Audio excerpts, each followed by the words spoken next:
ഒരു എക്സാമ്പിൾ തന്നിരിക്കുകയാണ്. ആർ എന്ന് പറഞ്ഞ റിലേഷനിലുള്ള കാൻഡിഡേറ്റ് കീ ഐഡൻറ്റിഫൈ ചെയ്യാൻ വേണ്ടിയിട്ട് by using the closure method. Okay, here relation R, അതിൽ ആർ 6 ആട്രിബ്യൂട്ട് ഉണ്ട്. ദെൻ ഫങ്ഷണൽ ഡിപ്പെൻഡൻസി 4 ഉണ്ട്. ഓക്കെ, ക്ലോഷർ മെത്തേഡ് മീൻസ് എന്തായിരുന്നു? ഓരോ ആട്രിബ്യൂട്ടിൻ്റെയും ക്ലോഷർ സെറ്റ് കണ്ടുപിടിക്കുക. If that set contains all the attributes in that relation, then that attribute can be considered as a candidate key. Okay, so we are finding a plus by reflexivity property we can include a in that set. Then functional dependency, first functional dependency a gives c ആണ്. so c യും നമ്മൾ അതിനെ include ചെയ്യണം. that is a can determine c. Then second functional dependency c gives d, that is a gives c, then c gives d. By using transitivity property we can determine that a determines d. So d നമ്മൾ include ചെയ്യണം. Okay, a determines d, then d determines b, so a can determine b. നമ്മൾ b include ചെയ്യണം. Fourth functional dependency എന്ന് പറഞ്ഞു കഴിഞ്ഞാൽ transitivity ഒന്നും use ചെയ്യാൻ പറ്റില്ല. So we cannot include E and F. So എയുടെ ക്ലോഷർ സെറ്റിൽ ഓൺലി 4 ആട്രിബ്യൂട്ട് മാത്രമേ ഉള്ളൂ, ഇയും എഫും പ്രസൻ്റ് അല്ല. So we cannot consider A as a candidate key. Then similarly നമ്മൾ ബിയുടെ ക്ലോഷർ സെറ്റ് കണ്ടുപിടിക്കുന്നു. By reflexivity property B include ചെയ്തു.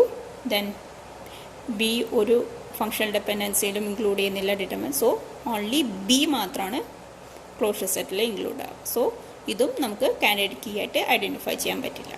ദെൻ സി പ്ലസ്,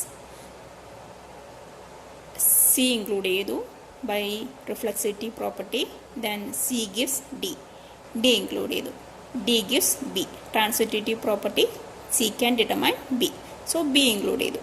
ബാക്കിയൊരു ഫങ്ഷണൽ ഡിപ്പെൻഡൻസിയും സപ്പോർട്ട് ചെയ്യുന്നില്ല. സോ സിയുടെ ക്ലോഷർ സെറ്റിൽ ഓൺലി 3 ആട്രിബ്യൂട്ട്സേ ഉള്ളൂ. സോ സിയും നമുക്ക് കാൻഡിഡേറ്റ് കീ ആയിട്ട് സെലക്ട് ചെയ്യാൻ പറ്റില്ല. Then D plus, by using reflexivity property D include ചെയ്തു. Then D gives B, so B include ചെയ്തു. ഓക്കെ, സോ ഡിയും നമുക്ക് കാൻഡിഡേറ്റ് കീ ആയിട്ട് സെലക്ട് ചെയ്യാൻ പറ്റില്ല. Then E plus, reflexivity property E include ചെയ്തു, E gives F, F include ചെയ്തു.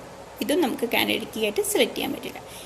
Then F plus നോക്കി, ഓൺലി എഫ് മാത്രമാണ് ഇതിൻ്റെ അകത്ത് ഇൻക്ലൂഡ് ചെയ്യാൻ പറ്റുക. സോ സിംഗിളായിട്ട് ഒരു ആട്രിബ്യൂട്ടും നമുക്ക് കാൻഡിഡേറ്റ് കീ ആയിട്ട് നമുക്ക് ഇതിൻ്റെ അകത്ത് യൂസ് ചെയ്യാൻ പറ്റില്ല. സോ നെക്സ്റ്റ് സ്റ്റെപ്പ് എന്ന് പറഞ്ഞു കഴിഞ്ഞാൽ കോമ്പിനേഷൻ, ഈ ആട്രിബ്യൂട്ടിൻ്റെ ഒക്കെ കോമ്പിനേഷൻ നോക്കാം.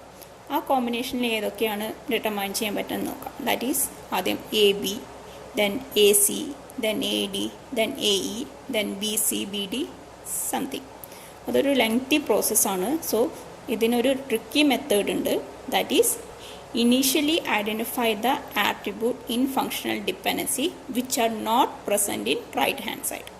അതായത് ഈ ഫങ്ഷണൽ ഡിപ്പെൻഡൻസിൻ്റെ റൈറ്റ് ഹാൻഡ് സൈഡിൽ ഇല്ലാത്ത ആട്രിബ്യൂട്ട് ഏതൊക്കെയാണെന്ന് നോക്കാം.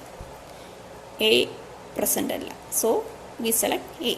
ദെൻ പ്രസൻ്റ് അല്ലാത്തത് ബി ഉണ്ട്, സി ഉണ്ട്, ഡി ഉണ്ട്, ഇ പ്രസൻ്റ് അല്ല. ദാറ്റ് ഈസ് തന്നിരിക്കുന്ന ഫങ്ഷണൽ ഡിപ്പെൻഡൻസിയിൽ റൈറ്റ് ഹാൻഡ് സൈഡിൽ പ്രസൻ്റ് ആവാത്ത ആട്രിബ്യൂട്ട് എന്ന് പറഞ്ഞു കഴിഞ്ഞാൽ എയും ഇയും മാത്രം. Okay, if it means that if the attribute which is not in right hand side will be present in candidate key. അതായത് ഈ ഫങ്ഷണൽ ഡിപ്പെൻഡൻസിയിൽ റൈറ്റ് ഹാൻഡ് സൈഡിൽ ഇല്ലാത്ത ആട്രിബ്യൂട്ട് കാൻഡിഡേറ്റ് കീയിൽ എന്തായാലും പ്രസൻ്റ് ആയിരിക്കും എന്നാണ്. ഓക്കെ, സോ ഇവിടെ പ്രസൻ്റ് ഇല്ലാത്ത ആട്രിബ്യൂട്ട് എ ഇ ആണ്. സോ നമ്മൾ എ ഇൻ്റെ ക്ലോഷർ സെറ്റാണ് ഐഡൻറ്റിഫൈ ചെയ്യുന്നത്. എയുടെ ക്ലോഷർ സെറ്റ് ഐഡൻറ്റിഫൈ ചെയ്യാന്ന് പറഞ്ഞു കഴിഞ്ഞാൽ ഫസ്റ്റ് ഇൻഡിവിജ്വലായിട്ട് എയുടെയും ഇയുടെയും reflexivity property A E include ചെയ്തു. Then A gives C include ചെയ്തു. Then E gives F include ചെയ്തു. Okay, then A gives C, C gives D. So നമ്മൾ എ ഇയിൽ ഡി ഇൻക്ലൂഡ് ചെയ്തു. A gives D, D gives B, ബിയും include ചെയ്തു. Okay, then ഈ ഒരു closure സെറ്റിൽ എല്ലാ ആട്രിബ്യൂട്ടും പ്രസൻ്റ് ആണ്. That is A B C D, E, F. Okay, so we can select AE as the candidate key. Then identify the prime attributes and non-prime attributes. Prime attributes means what? Attributes in the candidate keyയിലുള്ള attributesനെയാണ് prime attributes എന്ന് പറയുക. Here എയും E ആണ് prime attributes. Non-prime attributes means candidate keyയിലില്ലാത്ത attributesനാണ് non-prime attributes എന്ന് പറയുക. That is B, C, D, F. Okay. If no prime attributes are not available in right hand side of given FD, then it contains only one candidate key. That is, ഇവിടെ prime attributes എന്ന് പറഞ്ഞാൽ എയും ഇയും ആണ്. എയും ഇയും ഈ functional dependency right hand സൈഡിൽ present അല്ല. അങ്ങനെയുള്ള കേസിൽ ഈ റിലേഷന് ഒരു കാൻഡിഡേറ്റ് കീ മാത്രമേ ഉണ്ടാവുള്ളൂ, A E. Okay, if prime ആട്രിബ്യൂട്ട്സിലുള്ളത് ഏതെങ്കിലും ഒന്ന് ഇതിൽ പ്രസൻ്റ് ആണെങ്കിൽ the relation may contain extra candidate key. But ഇവിടെ തന്നിരിക്കുന്ന പ്രൈം ആട്രിബ്യൂട്ട്സ് എയും ഇയും ഫങ്ഷണൽ ഡിപ്പെൻഡൻസിൻ്റെ റൈറ്റ് ഹാൻഡ് സൈഡിൽ പ്രസൻ്റ് അല്ലാത്തതുകൊണ്ട് ഈ ഒരു റിലേഷന് ഒരു കാൻഡിഡേറ്റ് കീ മാത്രമേ ഉണ്ടാവുള്ളൂ, ദാറ്റ് ഈസ് എ ഇ.